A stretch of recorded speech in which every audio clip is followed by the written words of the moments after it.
Hey guys, what's up? Welcome back to the channel. Welcome back to a new video. This is my most requested type of video. I love making them. People always ask me to do them. They always seem to do pretty well. And those videos are exhaust videos. Everybody loves to hear what this thing sounds like. And anytime I change up the exhaust, which seems to be fairly often, people want to hear it. So that is what we're going to be doing in this video. We're going to be doing flybys. We're going to be doing revving, just kind of get an idea of what this thing sounds like now. Before we get into the sound clips and just what this thing sounds like, I want to preface this video just by going over a few things so everybody knows exactly what's on the car, what's making that sound, and a few other points that I'm going to go over very quickly. Now, no matter what I do, anytime I make these videos, it doesn't matter if I put it in the first 2 seconds exactly my exhaust setup or I put it in the description, people always ask, what's your setup? What are you running? So I'm going to be doing it a little bit differently in this video. I'm going to go over the exact setup that I'm running on this car so there are no questions and everybody knows exactly what's making all that noise. So out back here is the ETS Extreme Catback. It is the resonated mid-pipe with the no mufflers out back. It is the blue tip version. This is the most recent change to the exhaust and the main reason why I'm making this video. Now, if we follow along, we go up to the downpipe. The downpipe I am running is a Grimspeed limited catted downpipe. Then after that, we have the PLM turbo up pipe with a 44mm tile wastegate and the dump tube. And then after that, what makes the sound so amazing is the Killer Bee Holy equal length headers coated in Swain Tech. Now that is the exhaust parts, but I want to go over a few other components of this whole entire setup that may contribute to the overall sound of it. A lot of people always ask me this because I never really go over it in my exhaust videos, so I figured I would mention it. Turbo, it's a Blausch 1.5 XTR turbo. As I mentioned, the wastegate is a tile 44mm wastegate. I am running a Cobb LF bypass valve, a Cobb Redline carbon fiber intake, as well as the Grimspeed top mount intercooler. So those are the hard parts and components and the modifications done in terms of what makes this thing sound the way it does. Now, in terms of numbers, everybody wants to know that. It made 413 horsepower with 358 foot-pounds of torque on 18 PSI, and I'm running 93. Now, last thing I want to go over very quickly before we head out and get some exhaust clips is why do I change the exhaust up so much? People always ask me, how come you keep on trying this and that? Simply put, one cannot have a valid opinion if they don't have the experience. Now, that pertains not just to cars, that's just life in general. The more experience you have, the more validity you have to your opinion. I do this whole thing on YouTube. People ask me very, very often what exhaust sounds best. And to be completely honest, with all the different exhaust setups that I have run on this car, I like to think my opinion is pretty valid just because I've experienced so many different types of setups. And I really got a good idea of what sounds good, what doesn't sound good, what's quiet, what's loud. Obviously, exhaust is very, very subjective, but I like to be able to put some validity behind my opinions. You can't just run one exhaust or one modification and say it's the greatest thing in the world because you simply do not have the experience. That is what this channel is about. I like to try things out. I like to experience them. I like to formulate a proper opinion so I can help you guys, point you in the right direction, let you know what's good, what's not good. And that is one of the big reasons why I change exhaust so often. And lastly, the car sound overall is a huge thing for me. I'm sure everybody that watches these videos can relate. Sound of a car is very, very important. So if there's any part of the exhaust or the tone or the frequencies of any type of setup that I'm running that I do not like, I'll sell it and move on to the next thing and try to find exactly what works for me. Now, what works for me may not work for you, but to me, if I hear a certain frequency or tone or something that sounds a little off, I'm going to try something else. I'm going to try every single setup that I possibly can, just so I can find the exact sound that I'm looking for.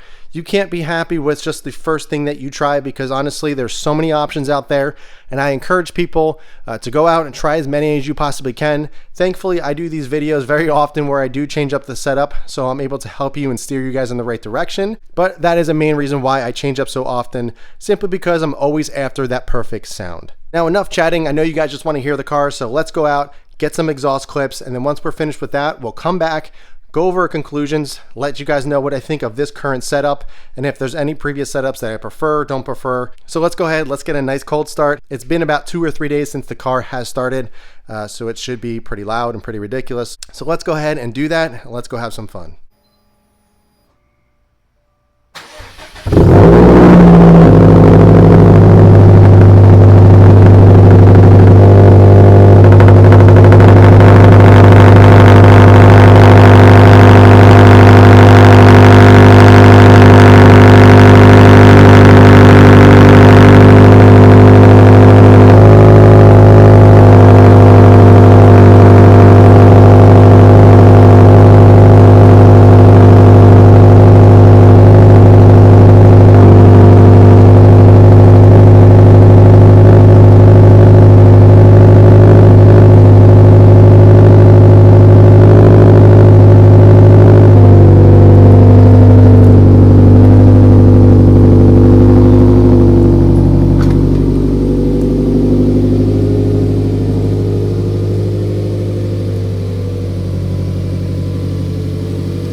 All right, guys, so we just finished up with the exhaust clips.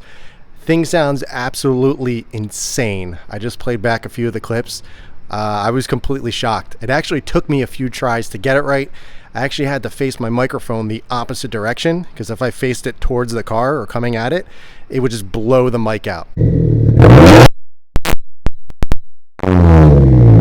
So pretty insane, which is actually pretty funny because my Tomei, my Tomei setup never did that. The Tomei was very, very loud, but I think this takes the cake. This thing is absolutely insane. It sounds ridiculous.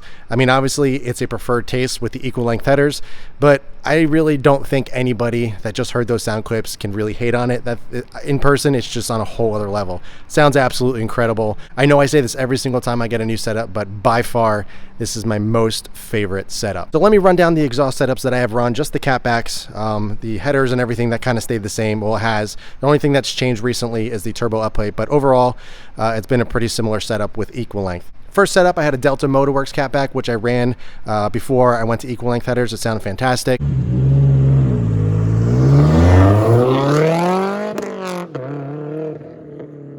Then I went to a Cobb Titanium.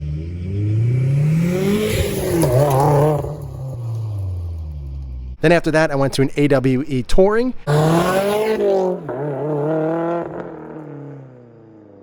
Then I went to the AWE Track.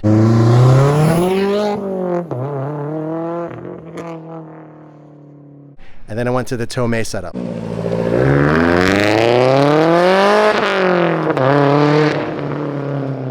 And then finally, we're at the ETS Extreme. And I'm going to explain why the ETS is my favorite by far. So the main reason why I like the ETS the best is simply because it still has the volume that the Tomei had, which is what I loved about that exhaust, but it took away the annoying higher frequency that the Tomei had. So it kept everything that I loved about the Tomei, but it removed everything that I didn't like about the Tomei. So in my eyes, it's a win-win. This exhaust fit beautifully. It's V-bands, everything looks great. The overall quality is super, super nice. One of the best things about the ETS is there's so many different variations that you can run with this exhaust. You can run a resonated or non-resonated mid-pipe. You can run the quiet mufflers, or you can run the muffler delete. There's so many different setups and different exhaust options just from that one company alone. It's pretty crazy. And so if I ever feel like going louder, I can simply just get the non-resonated mid-pipe. Now, if I do that, I know it will get really raspy, which I don't want. So I definitely recommend, if you are on an equal length setup, to stay with a resonated mid-pipe. Overall, I am super happy with the change. I'm so happy I'm back to quad tip. It looks fantastic, especially with the new diffuser under here. It just matches this car, and it really, really has a fantastic sound that I'm truly, truly happy with. I'm going to be listening to those exhaust clips over and over and over. It just sounds absolutely incredible. So that is all I got for you guys. I wanted to give you my conclusion as to if I like this exhaust or not, and obviously I wanted to get those sound clips for you. I threw in a few driving clips just in cabin so you guys get a good idea of what it sounds like inside. Granted, the windows were open. It was just a really nice day, and I don't want to keep the windows up. I was enjoying myself, but you still get an idea of what it sounds like inside, especially when the wastegate opens up. It's absolutely wild. I am loving, loving, loving the external wastegate. It sounds incredible when it opens up. Every single time I get on this car and the wastegate opens up, my adrenaline gets pumping. It's unbelievably loud. It really shocks you every single time. Every time I do get on it, it surprises me just how loud it is. I'm like, okay, this is loud, but it's just even louder than I can ever imagine every single time, which is great for a car like this that I don't drive every single day. The nice part about it with the wastegate, it doesn't open up until later in the RPM band, so you can still just drive it around normal, and the wastegate stays closed, so you don't have to worry about it opening and closing constantly. So it's a very, very drivable setup if you wanted to do it. But that is it for this one, guys. I hope you enjoyed it. I'm at a gas station with some excellent lighting since it is nighttime, and I didn't want to go back in the garage since I was enjoying myself with the car, and especially when we were outside. I'm trying to get out of the garage more often since you guys prefer those kind of videos when I'm out and about. So if you guys have any questions at all, be sure to ask them below. As I mentioned in the beginning of this video, I went over my entire setup. So if you have any questions about that, be sure to go back and listen to the first minute or so. I go over everything in the beginning of the video. But if you guys have any other questions at all about the STI or anything else at all, please leave them in the comments below. But in the meantime, keep it clean, keep it simple, and I'll catch you guys in the next one.